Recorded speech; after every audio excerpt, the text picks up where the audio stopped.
l'été a vraiment du mal à s'installer. On n'aura pas d'évolution, au moins pour ces 10 prochains jours, encore de l'instabilité, avec 2 perturbations actuellement sur le Je vais faire une vidéo sur la canicule, tiens.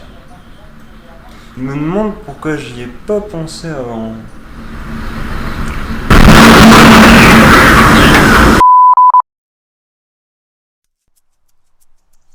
Oui, effectivement, c'est peut-être pas le meilleur été pour faire une vidéo sur la canicule, mais on a eu une semaine de très beau temps, j'ai écrit cette vidéo, et donc je me suis dit qu'on allait la faire quand même. La vidéo va donc vous lister des astuces et des conseils pour rouler quand il fait chaud, c'est parti.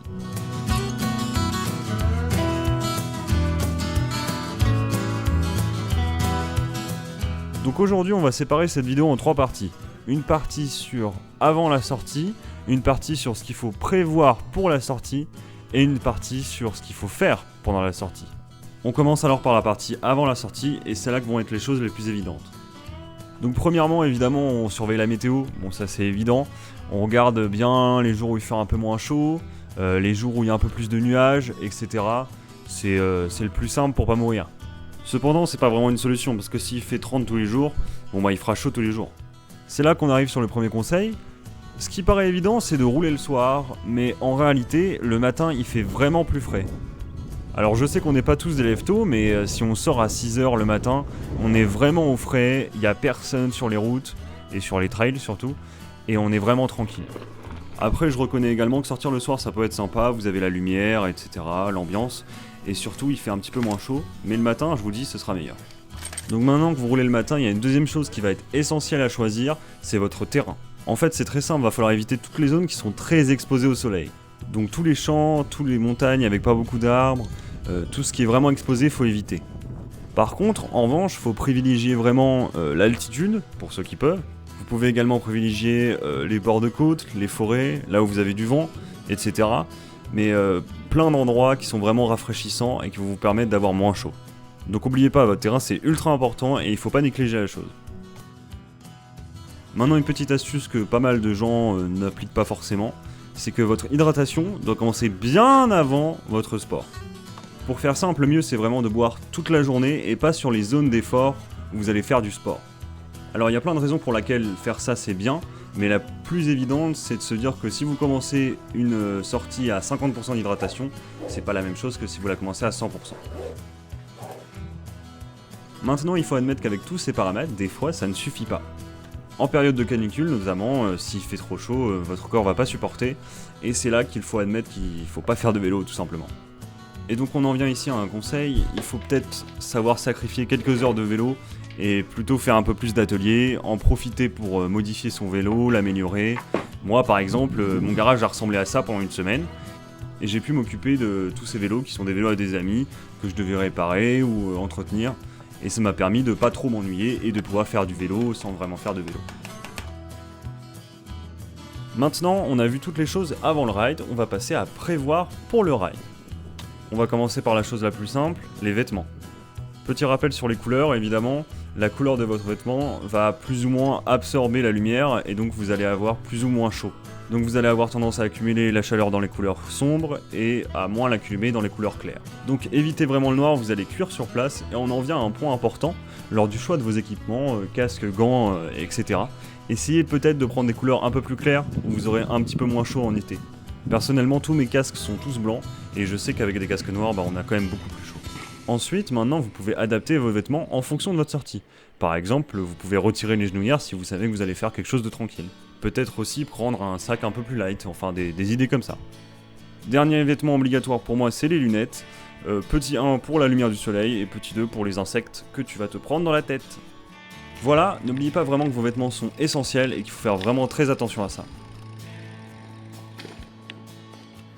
Ensuite, on passe à la deuxième catégorie du pré-ride, l'alimentation. Alors, je suis pas un professionnel, donc s'il y a des professionnels dans les commentaires, allez-y, énervez-vous. Et donc, personnellement, je ne prendrai pas de boisson sucrée, vraiment que de l'eau, c'est le meilleur pour l'hydratation. Ensuite, je conseillerais vraiment les fruits, tout ce qui est pommes, etc., parce qu'il y a pas mal d'eau et il y a pas mal de sucre à l'intérieur. Si vous savez qu'il y a trop d'efforts et que ça va pas suffire, vous pouvez quand même prendre des barres de céréales, c'est ce que je conseille. Après, je suis pas un professionnel, je le rappelle, mais ça me paraît pas trop mal. On en revient donc à l'eau et surtout dans quoi on va mettre votre eau. Pour moi, un bidon ou une gourde, ça suffira jamais pour une sortie qui dure plus d'1 heure. Ce que je conseille vraiment, c'est la poche d'eau, le camel pack. Il y a vraiment beaucoup plus d'eau à l'intérieur, c'est beaucoup plus simple à prendre, et personnellement, si vous en prenez un de bonne qualité, vous n'aurez pas de problème. Ensuite, pour les puristes qui veulent absolument pas avoir de sac, vous pouvez toujours prendre 2 gourdes sur un vélo. Il suffit de mettre 2 porte-bidons si vous le pouvez. Après, si vous êtes comme moi et que vous avez beaucoup trop chaud, bon bah il reste plus qu'une solution. Maintenant, on va commencer progressivement à rentrer dans des astuces un peu moins connues. On commence par le micro pur. Alors ça a été un petit peu éclairé par Alexis Rigetti, mais en gros, c'est des pastilles que vous mettez dans l'eau et qui vous permettent de boire de l'eau de rivière ou de l'eau qui vient d'endroits dégueulasses. Je vous conseille d'en prendre 1 ou 2 au cas où si un jour vous êtes en rade de flotte, si vous êtes blessé, je sais pas, imaginons un scénario catastrophe, mais si vous avez un problème, vous pourrez quand même avoir de l'eau potable. Après j'ai dit potable, hein, pas agréable à boire. Maintenant on passe à une nouvelle catégorie, les actions que vous devez faire pendant votre ride.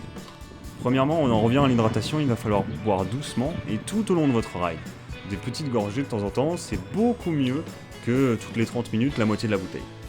Si vous faites pas encore ça, vous allez voir, vous allez ressentir la différence. Ensuite, si un jour vous avez plus d'eau, vous pouvez passer à un cimetière. Normalement, dans la plupart des cimetières, il y a de l'eau potable, et si elle n'est pas potable, de toute façon, ce sera marqué.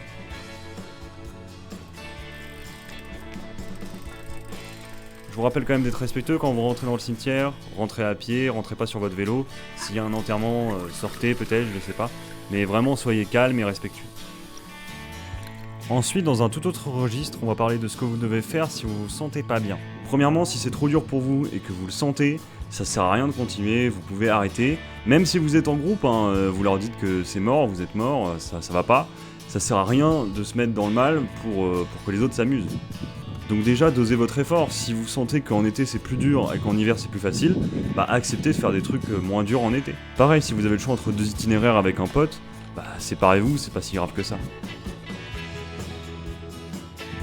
Donc ensuite, il y a peut-être le moment où vous êtes déjà allé trop loin. Et là, vous devez ressembler à un teubé. Bah, ça va Sylvain?